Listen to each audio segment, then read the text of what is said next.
இப்பதான் நம்ம சேனலுக்கு முதல் முறையா வரீங்கன்னா கீழே உள்ள சப்ஸ்கிரைப் பட்டனை அழுத்தி சப்ஸ்கிரைப் பண்ணிக்கோங்க. பக்கத்துல உள்ள பெல் ஐக்கானை அழுத்தி ஆல்னு கொடுத்துக்கோங்க. அப்பதான் நம்ம போடுற வீடியோ தினமும் உங்களுக்கு கிடைக்கும். சரி வாங்க இப்ப நம்ம வீடியோக்குள்ள போகலாம். அவன் தனது வேலை பளுவின் காரணமாக இரவு 12 மணி அளவிலே வீட்டிற்கு வந்து கொண்டிருந்தான். அந்த சாலையின் வளைவில் திரும்பிச் செல்லும் போது சற்றே அதிர்ச்சி அவனுக்கு. காரணம் ஒரு பெண். அந்த உருவம் தலையில் துப்பட்டாவை மறைத்திருந்தது. கண்கள் மட்டும் வெளியில் தெரிந்தது. இவனுக்கு அதிர்ச்சி நீங்கவே இல்லை. இந்த நேரத்தில் வயதுக்கு வந்த பெண் ஒருவள் எப்படி தனியாக நிற்க முடியும்? ஒருவேளை பேயாக இருக்குமோ, இல்லை பெண்தானா என்று யோசித்து கொண்டே தனது இருசக்கர வாகனத்தை மெதுவாக அவள் அருகில் கொண்டு செல்ல அவள் சற்று விரைவாக நடக்க ஆரம்பித்தாள்.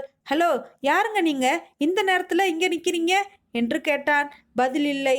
சட்டென்று வண்டியை நிறுத்திவிட்டு இறங்கி சென்று அவள் கைகளை பிடித்து நிறுத்தினான். அவள் முகத்தில் போட்டிருந்த துப்பட்டாவை சட்டென விளக்கியவனுக்கு பேரதிர்ச்சி.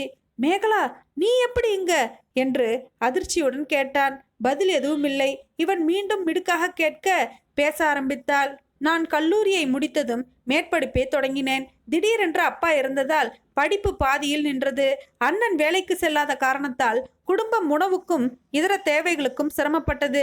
என் அண்ணனோ தனக்கு பின் உள்ள 3 தங்கைகளின் நிலைமையை உணராமல் ஊதாரித்தனமாக சுற்றினான். என் தங்கைகளும் படிப்பை நிறுத்தும் கட்டாயத்தில் இருந்தனர்.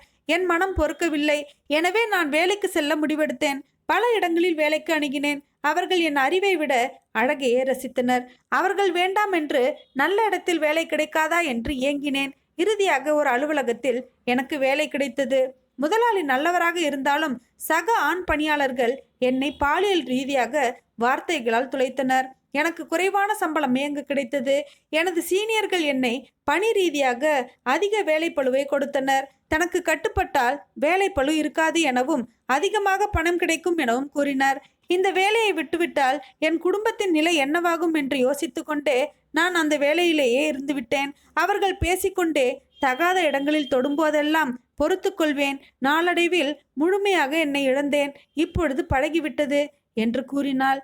இவன் ஒரு நிமிடம் பழையதை நினைத்தான். தன் கல்லூரி காலங்களில் யாருமே சீண்ட முடியாத நெருப்பானவள், நிறைகுடம் தழும்பாத அழகு பதுமை, என் கண்களுக்கு சொர்க்கம் போன்றவள், என் காதலை ஏற்றுக்கொள்ளாமல் தன் படிப்பில் மட்டுமே கவனம் செலுத்தியவள். சட்டென யோசனையை நிறுத்திவிட்டு அவள் முகத்தை பார்த்து என்னுடன் வர எவ்வளவு வேண்டும் என்று கேட்டான். அவள் அவன் முகத்தை ஏறிட்டு பார்த்தாள். அவள் கண்கள் அருவி போல கொட்டியது. மீண்டும் இவன் மிடுக்காக கேட்டான். ஆம், என் மனைவியாக என்றான்.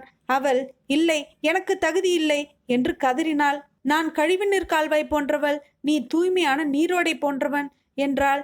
இவன் மெதுவாக இந்த நீரோடை உன்னை சுத்தம் செய்யும் என்று அவளை அணைத்து கொண்டான். அவள் மனதார அந்த நீரோடையிடம் சரணடைந்தாள்.